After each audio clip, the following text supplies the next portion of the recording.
দীর্ঘদিন লোকচক্ষুর আড়ালে থাকার পর মাশরাফি বিন মুর্তজা মিডিয়ার সামনে এসেছেন এবং কথা বলেছেন। উনি বাংলাদেশেই আছেন, ঢাকাতেই আছেন। আলাপচারিতায় অনেক বেশি বিমর্ষ, আত্মবিশ্বাসহীন এবং হতবিহ্বল মনে হয়েছিল তাকে। যদিও কথা বলার সঙ্গে সঙ্গে একটু স্বাভাবিক হওয়ার চেষ্টা করেছেন, তারপরও তার এই হতবল ও বিহ্বলতা, তার এই আত্মবিশ্বাসহীনতা জনগণের প্রতি ভালোবাসার বিন্দুমাত্র চিত হারাতে পারেনি। উনি ক্রিকেটটাকে ভালোবাসেন। উনি মাশরাফি ক্রিকেটার, সারা বাংলাদেশের। এমপি মাশরাফি শুধু নড়াইলের। উনি রাজনীতিতে এসেছেন জনগণের কল্যাণে বৃহত্তর দৃষ্টিকোণ থেকে কাজ করার জন্য। উনি বর্তমান সরকারের প্রতি আহ্বান জানিয়েছেন যে নড়াইলবাসীর জন্য যে চলমান প্রকল্পগুলো চলমান থাকে। নড়াইলবাসী মাশরাফি যে বাড়িতে অগ্নিসংযোগ করেছে এটা কিন্তু 14-15 সালে করা, আর উনি রাজনীতিতে এসেছেন 18 সালের দিকে। সুতরাং এটা বোঝাই যায় যে বাড়িটি তার ক্রিকেটের খামে বেঁধা টাকা দিয়ে করা, তার বাবা মার জন্য করেছিলেন। সেখানে তার বাবা মা থাকতেন, সেই সঙ্গে কয়েকজন ইতিম ছেলে মেয়ে থাকতেন। সে বাড়িটি নড়াইলবাসী একবার নয়, দুইবার নয়, তিনবার নয়, 4 বারের প্রচেষ্টায় বাড়িটি অগ্নি দিয়ে ভস্মীভূত করে দিয়েছে। কষ্ট পেয়েছেন মাশরাফি, কিন্তু তার দুঃখবোধ নেই। উনি মনে করেন এই বাড়িটি যশোর, খুলনা বা দেশের অন্য কোনো প্রান্ত থেকে এসে মানুষজন অগ্নিসংযোগ করেনি, নড়াইলে তার আশেপাশের লোকজনেই এই অগ্নিসংযোগটি করেছে। উনি স্বীকার করে নিয়েছেন কোনো না কোনো দোষ তার হয়েছে, যে কারণে নড়াইলবাসী তার ক্ষোভের বহিঃপ্রকাশ দেখিয়েছেন। কোনো প্রকার অভিযোগ নেই এবং তার বাবা মাকেও বলে দিয়েছেন কোনো প্রকার অভিযোগ বা মামলা দায়ের না করার জন্য। কতটা ভালোবাসা থাকলে, কতটা আবেগ থাকলে নড়াইলবাসীর প্রতি এই আহ্বান তিনি জানাতে পারেন।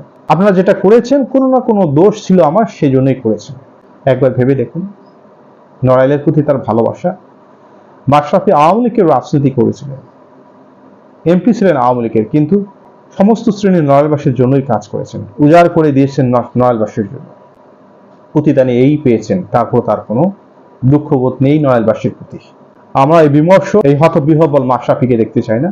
আমরা দুরন্ত মাশরাফিকে দেখতে চাই, আমরা অধিনায়ক মাশরাফিকে দেখতে চাই, আমরা ক্রিকেটের মাশরাফিকে দেখতে চাই, আমরা জনকল্যাণ বান্ধব মাশরাফিকে দেখতে চাই, যে মাশরাফির অনেক বেশি আত্মবিশ্বাস, অনেক বেশি ভালোবাসা নিয়ে মানুষের দোরগোড়ায় যাবে এবং মানুষের জন্য কাজ করবে। এই মাশরাফিকে আপনারা আর কষ্ট দিয়েন না। মাশরাফি শুধুমাত্র কি ছাত্রছাত্রীদের জন্য সমর্থন করতে পারেননি? শুধুমাত্র কি আওয়ামী লীগের এমপি হওয়ার কারণে এই অন্যায়, এই অবিচার তার প্রতি? কোনো কি দৃশ্যমান অন্যায় উনি করেছিলেন? কোনো কি ক্ষতি করেছিলেন জনগণের প্রতি? ছাত্রদের প্রতি সমর্থন জানিয়ে অনেকেই তো সমর্থন দেননি। কিন্তু বুঝতে হবে মাশরাফি এমপি ছিলেন, সরকার দলীয় এমপি। তার পক্ষে সম্ভব ছিল না, অনেক প্রোটোকল ছিল, অনেক বাধা বিপত্তি ছিল। সে বাধা কাটিয়ে, বিপত্তি কাটিয়ে কোনো একটা বলা ছাত্রছাত্রীদের পক্ষে সবসময় কি সম্ভব তার পক্ষে?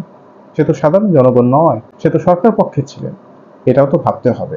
এই সাহসটি উনি দেখাননি, যে কারণে তার দুঃখবোধ, তার ব্যর্থতা উনি স্বীকার করে নিয়েছেন। নতুন বাংলাদেশের মাশরাফিকে গ্রহণ করা উচিত এবং তার যে ক্ষেত্র ক্রিকেটে কাজ করতে দেওয়া উচিত এবং তার যে ভালোবাসা, অগাধ ভালোবাসা নড়াইলবাসীর প্রতি, এই ভালোবাসাটা তার মনের ভিতরে পুষ্টি দেওয়া উচিত। মাশরাফিকে আর কষ্ট দেওয়াটা ঠিক হবে না। মাশরাফি আমরা দেখতে চাই দুরন্ত মাশরাফিকে।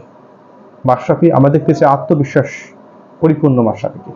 আমরা মাশরাফিকে দেখতে চাই ক্রিকেটের মাশরাফি হিসেবে। আমরা দেখতে চাই ক্যাপ্টেন মাশরাফিকে। অনুরোধ করলেও আমার চ্যানেলটিকে সাবস্ক্রাইব করে দেবেন। ধন্যবাদ।